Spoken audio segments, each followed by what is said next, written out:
be that you, a king, would die for me, and I am so utterly unworthy.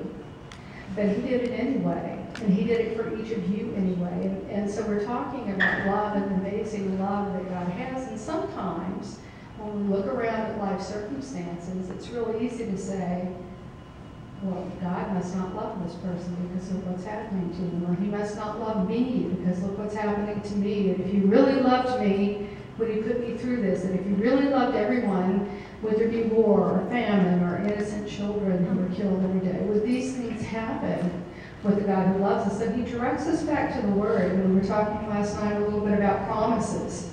And some of the promises that God offers, we're real quick to claim those. When I've been through some of my trials in my life, I'm real quick to say, but God, you said you would do this. God, you promised. But sometimes I forget the first part of the verse, which oftentimes has a directive to me that I'm supposed to do before I get the promise. You know, lean on me with all your understanding. Trust in me with all your heart. Some of the songs that we've sung here this morning. One of my all-time favorite verses is in Jeremiah. We have a tendency to want to study the New Testament, but I highly recommend Jeremiah for anyone who's looking for something new to study. And this is one of the promises that I claim, and it's in Jeremiah 29:11. For I know the plans I have for you, declares the Lord, plans for welfare and not for calamity, to give you a future and a hope, and you will call upon me, and you will come and pray to me, and I will listen to you. You will seek me, and you will find me when you search for me with all your heart.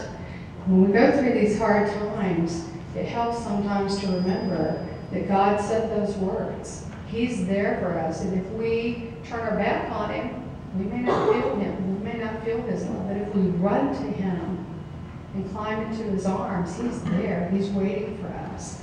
Jeremiah also in 31, chapter 31, verse 3 says, I have loved you with an everlasting love. That's a love that does not go away. It's not conditional. It's not dependent on us being good. It's not dependent on us living the right life. It's not dependent on anything we do. It's God. It's that amazing love.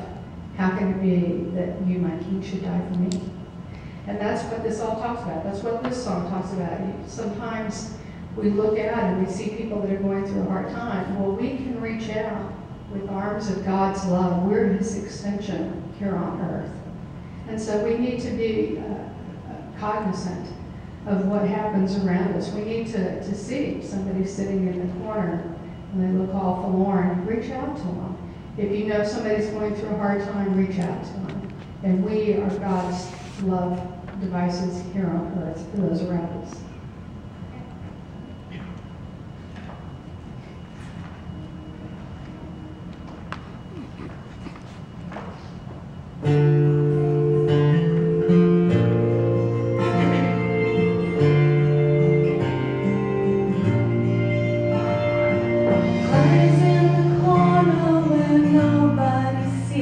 He's the